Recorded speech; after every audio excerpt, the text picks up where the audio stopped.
ফেসবুকের payment setup দেওয়ার সময় অনেকেই চিন্তায় পড়ে যান যে কোন ব্যাংকের অ্যাকাউন্ট নাম্বার দেওয়াটা সবচেয়ে ভালো হবে, বা বাংলাদেশ থেকে এই ফেসবুকের পেমেন্টে অ্যাকাউন্ট নাম্বার দেওয়ার জন্য সবচেয়ে বেশি মানুষ কোন ব্যাংকের অ্যাকাউন্ট নাম্বার দিয়ে থাকে।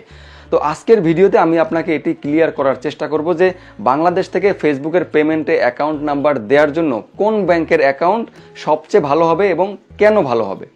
দেখুন, ফেসবুকের পেমেন্ট আসে ডলারে, ওয়্যার ট্রান্সফারের মাধ্যমে, মানে বাংলায় যেটাকে বলা হয় আন্তর্জাতিক ট্রান্সফার। তো আপনি ফেসবুকের পেমেন্ট সেটআপে অ্যাকাউন্ট নাম্বার যখন দিবেন, কোন ব্যাংকের অ্যাকাউন্ট নাম্বার দিবেন সেটি চয়েস করার জন্য আপনাকে দেখতে হবে সেই ব্যাংকে এই 4টি সুবিধা আছে কিনা। নাম্বার 1, সেই ব্যাংকে সুইফট কোড আছে কিনা। সুইফট কোড হলো একটি ইন্টারন্যাশনাল কোড। তো এই সুইফট কোড আছে কিনা এটি আপনাকে নিশ্চিত হতে হবে। কিভাবে আপনি বুঝবেন সেই ব্যাংকের সুইফট কোড আছে কিনা? আপনি সেই ব্যাংকের কাস্টমার কেয়ারে ফোন করলেও জানতে পারেন সেই ব্যাংকের সুইফট কোড আছে কিনা, থাকলেও সেই সুইফট কোড কি। আবার আপনি গুগলে সার্চ করেও জানতে পারেন যে অমুক ব্যাংকের সুইফট কোড আছে কিনা, থাকলেও সেই সুইফট কোড কি। এটি আপনি গুগল থেকেও জানতে পারবেন।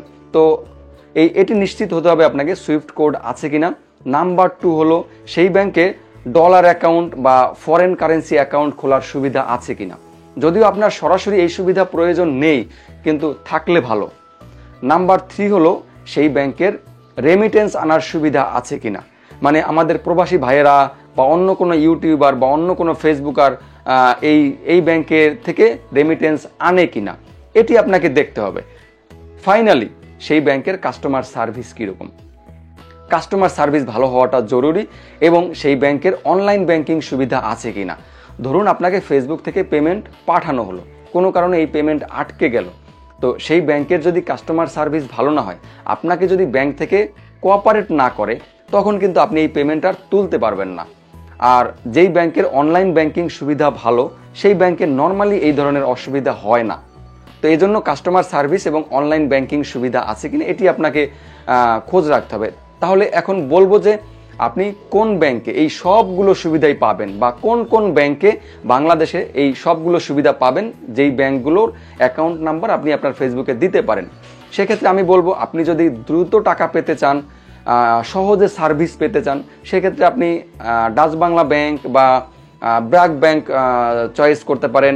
আবার আপনি যদি একটু প্রফেশনাল লেভেলের, মানে কর্পোরেট লেভেলের ইউজার হন, আপনার অ্যাকাউন্টে যদি অনেক বেশি পরিমাণে ডলার আসে এবং আপনাকে যদি প্রতিনিয়তই এই ডলারে লেনদেন করতে হয়, সেক্ষেত্রে আপনি সিটি ব্যাংক বা স্ট্যান্ডার্ড চার্টার্ড ব্যাংক চয়েস করতে পারেন। এটি আপনার জন্য ভালো হবে। এছাড়াও আপনি ইসলামী ব্যাংক চয়েস করতে পারেন। বাংলাদেশে সবচেয়ে বেশি রেমিটেন্স আসে এই ইসলামী ব্যাংক বাংলাদেশের লিমিটেড এর মাধ্যমে। তো আপনি ইসলামী ব্যাংক অ্যাকাউন্ট নাম্বারও দিতে পারেন ফেসবুকের ক্ষেত্রে। অনেকে কিন্তু ইসলামী ব্যাংকের অ্যাকাউন্ট নাম্বারও দেয়। এরপরেও আপনি যদি আরও একটু বেশি নিশ্চয়তা, একটু বেশি নিরাপত্তার ব্যাপার চিন্তা করেন, তাহলে কিন্তু আপনি সরকারি ব্যাংকও চয়েস করতে পারেন। সেক্ষেত্রে সোনালী ব্যাংক, জনতা ব্যাংক, অগ্রণী ব্যাংক, এই সমস্ত ব্যাংকের অ্যাকাউন্ট নাম্বারও আপনি দিতে পারেন। আর আমি যেই ব্যাংকগুলোর কথা উল্লেখ করলাম, এগুলো বাদেও বাংলাদেশে আরও অনেক ব্যাংকের সুইফট কোড আছে। আপনি সেই সমস্ত ব্যাংকও এই ফেসবুক পেমেন্টে দিতে পারেন। তবে আপনাকে খোঁজ নিতে হবে যে সেই ব্যাংকের সুইফট কোড আছে কিনা, এবং সেই ব্যাংকের তাহলে রেমিটেন্স আনা নেওয়ার ক্ষেত্রে সুনাম আছে কিনা।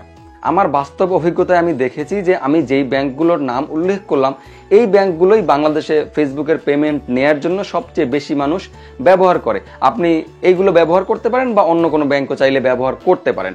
ভিউয়ার্স, আমি আমার সীমিত জ্ঞানে যতটুকু বুঝি সেভাবে আপনাকে পরামর্শ দেওয়ার চেষ্টা করলাম। আপনি কোন ব্যাংকের অ্যাকাউন্ট নাম্বার চয়েস করেছেন বা কোন ব্যাংকের অ্যাকাউন্ট নাম্বার দিতে চান, কমেন্টে জানাবেন। ভালো লাগলে আমার ভিডিওটি আপনি লাইক দিয়ে চ্যানেলটি সাবস্ক্রাইব করবেন। আজকের মতো এখানেই বিদায় নিচ্ছি। পরবর্তী কন্টেন্ট দেখার আমন্ত্রণ রইল।